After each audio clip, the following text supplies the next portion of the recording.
अब मेरे सभी मसीह भाई बहनों को एक बार फिर से जय मसीह की। परमेश्वर के अनुग्रह दया कृपा से प्रभु ने हम सबको सही सलामत रखा, इसके लिए प्रभु का धन्यवाद करेंगे। आज तारीख है 8/6/2025। हम सुबह का वचन पढ़ेंगे। हम पढ़ेंगे यूहन्ना की पुस्तक में से उसका 18 अध्याय का 1 से लेकर 18 वचन। इसके पढ़े और सुने जाने पर प्रभु की आशीष हो। आइए। यीशु ये बातें कहकर अपने चेलों के साथ किद्रोन नाले के पार गया।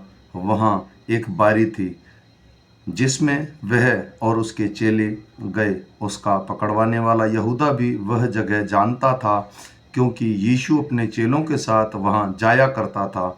तब यहूदा सैनिकों के साथ एक दल और प्रधान याजकों और फरीसियों की ओर से प्यादों को लेकर दीपकों और मशालों और हथियारों को लिए हुए वहाँ आया।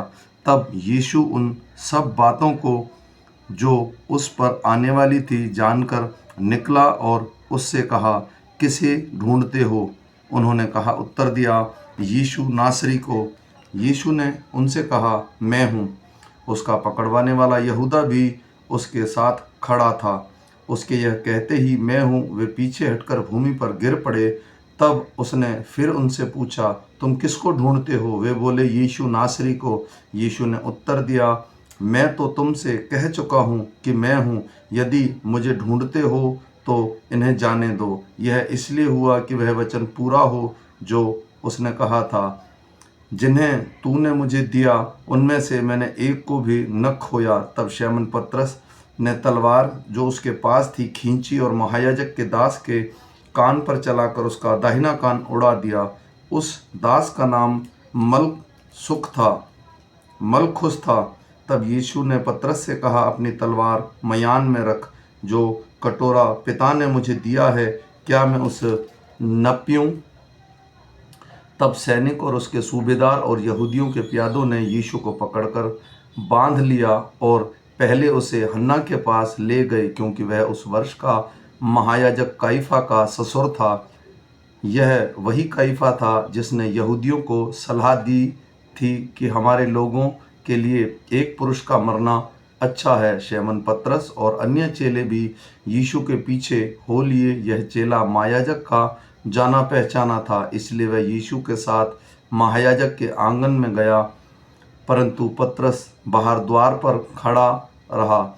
तब वह दूसरा चेला जो महायाजक का जाना पहचाना था बाहर निकला और द्वारपालिन से कहकर पतरस को भीतर ले आया।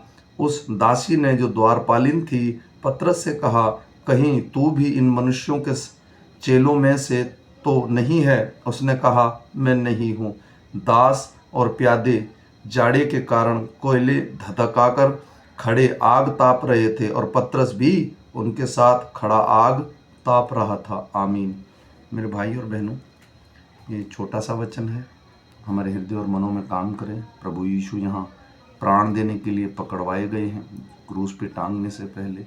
और जो मेरा बहन भाई मुझे 365 दिन फॉलो करेगा, करीब पूरी बाइबल कंप्लीट कर लेगा। मैं विश्वास करता हूँ जितने परमेश्वर के खोजी हैं, जो सचमुच में परमेश्वर को अपना उद्धारकर्ता मान चुके हैं, जो मानते हैं कि प्रभु यीशु बादलों पर आएंगे, ये वचन उन मेरे भाई बहनों के लिए है जो सत्य को जानना चाहते हैं। जो लोग मानते हैं कि प्रभु यीशु है, वो जीवित है, मौजूद है और वो आने वाला है। तो हम फिर मिलेंगे सुबह के वचन के साथ। तब तक मेरे सारे मसीह बहन भाइयों को एक बार फिर से जय मसीह की।